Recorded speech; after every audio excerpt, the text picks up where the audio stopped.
What's up, guys and gals, and welcome back to another Division 2 build video. If you happen to be new to the channel or you're just enjoying the content, then be sure to ground and pound that like and subscribe button. And don't forget to reach up there, trigger the bell, so that way you have post notifications on. But today we'll be going over more or less the build that I particularly like running over at the Razorback in the raid, which is the final stage. Now, for all you veterans and pros of the raid, if there is a thing, but yes, this video is more or less for those that do not have the Nemesis, that do not have aces and eights, and things of this variety. But for those that might still be struggling, maybe this will help, because I'm just your average player. I'm more of a PvPer, but since Division 2 has come around, I'm really enjoying the PvE content of Division 2. So I've more or less transitioned into a PvP/PvEer because I love doing both. But for those that are still struggling, that need some different outlooks on build-wise, then this is for the Overwatch of 2 and 4 over at Razorback. And also you can check out the other build that I have on the channel as far as when it comes to the first 3 stages of the raid, in which I have the 40% or 40k LMG raid build, more or less, with 100% weapon damage. So go check that out, that build particularly for the first 3 stages, but this build is more or less for the final stage, and is, in my opinion, what works best for me. So you can tweak it as you see fit. If you have a different preference of what you want to use, then by all means tweak it as you see fit, but this is for my playstyle and how I like it. So let's hop right into it. So I have it 2 ways. So this is just one option.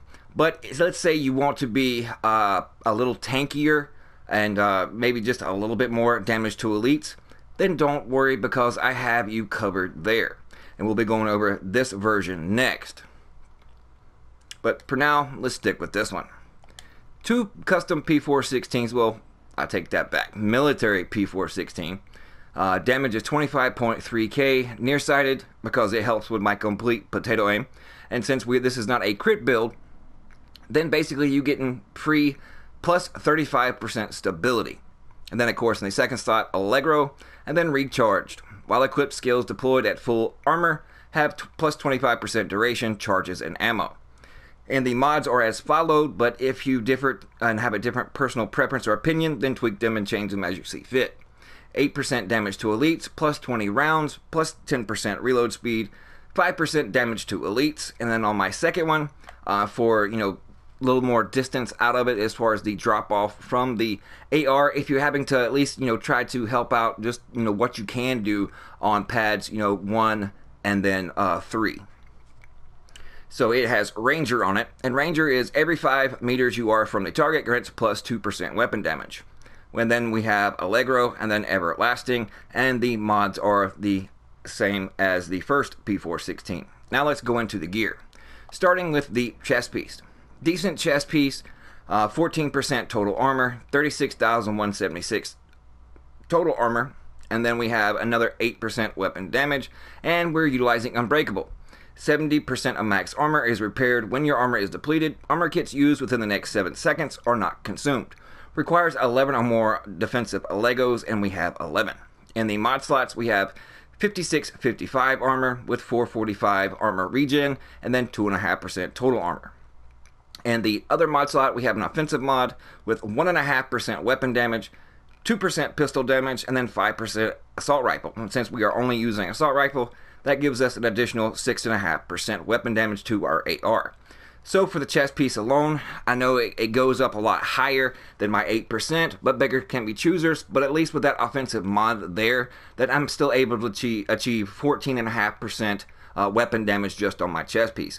If you have one that has a much higher weapon damage on it, such as like 14.5% to 15%, then you're going to be hitting almost 26k instead of my 25.3k. But moving on. Now let's go over the mask. 10% hazard protection. If you don't have hazard protection, then you can also go with just an overall health in this attribute. But it has a 43% damage to elites, and of course hard hitting. And then we have a utility mod with 125 skill power, 3.5% reload speed. So basically, that's the only skill power we actually have.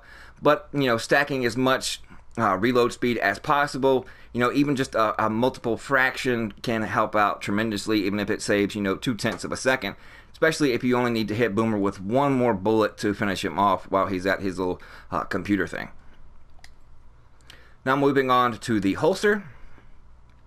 14.5% health, 27,489 health, and then we have 2 offensive mods, and both, since we're only using an assault rifle, gives us 6.5% for both, so a total of 13% weapon damage coming by way of holster. Now going on to the backpack.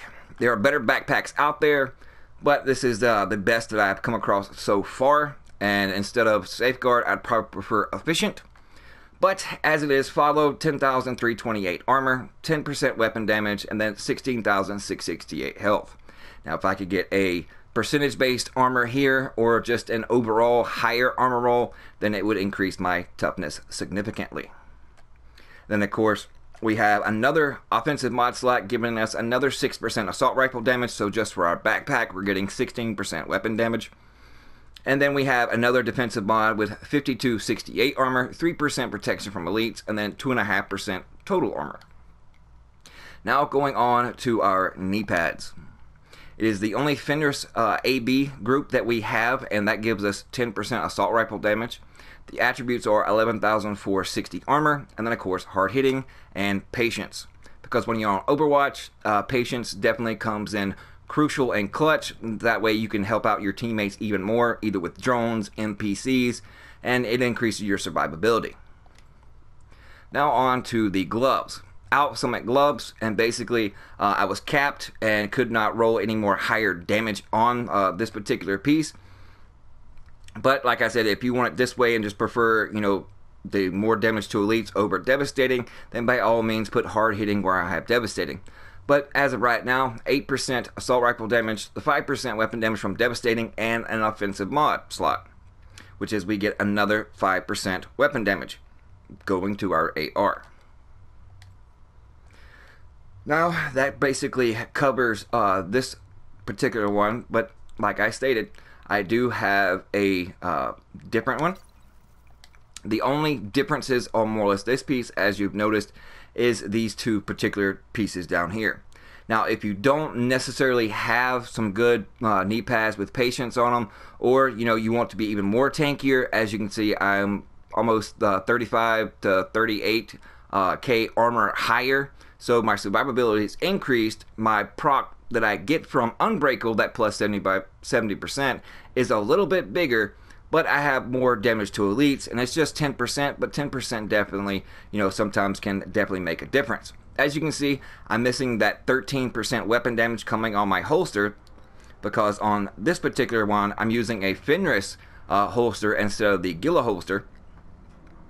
And this particular holster has 31,897 health, then 3330 health on kill, and then of course the hard hitting. On the knee pads, instead of the Fenris, I have these Hela knee pads with 9% total armor, 10% damage to elites, and then of course it has 2 defensive mod slots in it, in which is I have armor. So it's just basically what you want. I do recommend patience over more or less just straight hard hitting. So if you have this set up more or less and just want to put patience instead of hard hitting on your knee pads here, or if you want to do a little bit more damage but stay around the same ballpark, then the first way is what I would recommend. But let's go over to the character sheet just for this one first.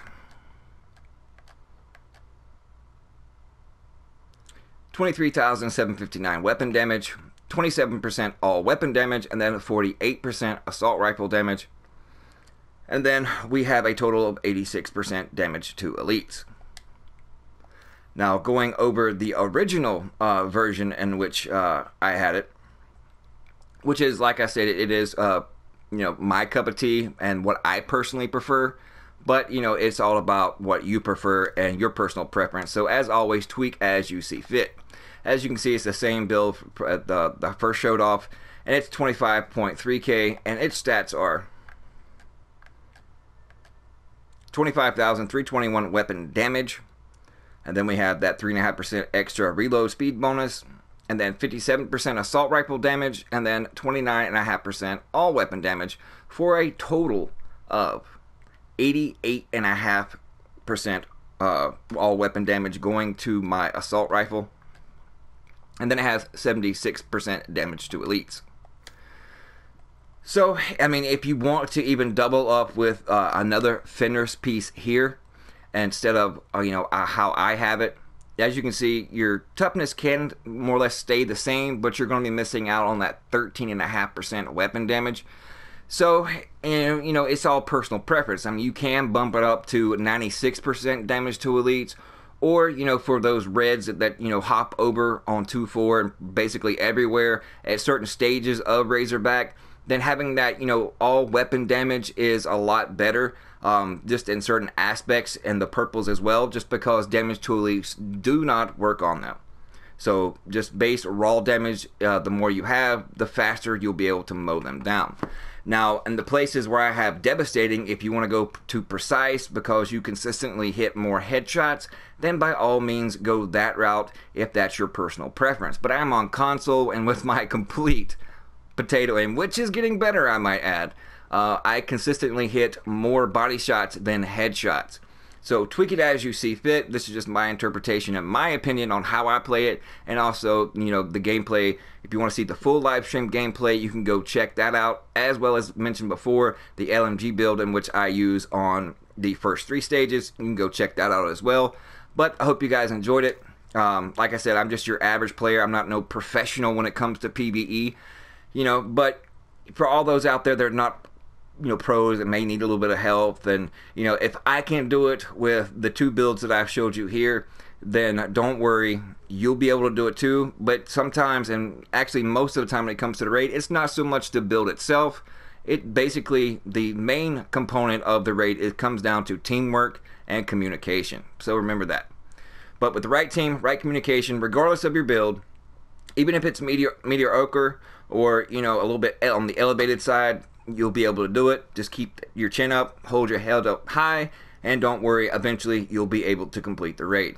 But thank you guys so much for tuning in. We'll see you fudging later. Oh, look at that. That's so sweet. They must just completed the raid too. Oh. Oh. Yay. I see you.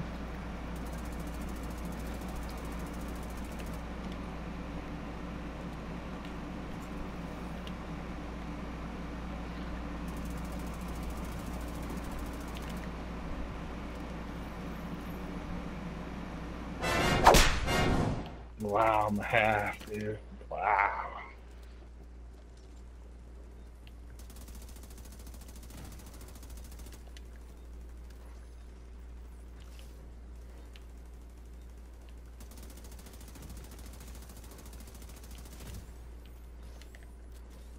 Push him. Yeah, one's down. One down. The other one's down. He down. The other one's down. Cut the rope. Cut the rope. No, I don't want to. Get off the specialist, you dumbass. He won't. You don't want to cut the rope? Yeah. You want to, but the AI got me on fire now. He down. Yeah, now I can. But it pulled out my specialist. Like, what the fuck? There you go. Yep. Oh shit! There's 3 of them now. Shit, you got a flame turret. Watch out. Damn it! Shouldn't went in there. One down. There's an LMG. Yeah, they're all me. They're all me. I gotta heal up. Gotta heal up. There you go, Dick. I didn't get Hey him. guys, behind you, 2 Dick. Watch it. Coming out now. Come on, fast travel. I gotta get armor. Fucking down. Alright. Fuck you, another player back here. I fucked up by going in and left Jesus. house that I was trying to pick up. How many players are there? Well, we killed 2 and those 3, so there's gonna be 5 players. Those guys weren't with the other 2 guys. I don't know that much. I get these fucking AIs down. Yeah, that's what was pounding me. I had to. I had to I had to finesse Hey, him. Spidey.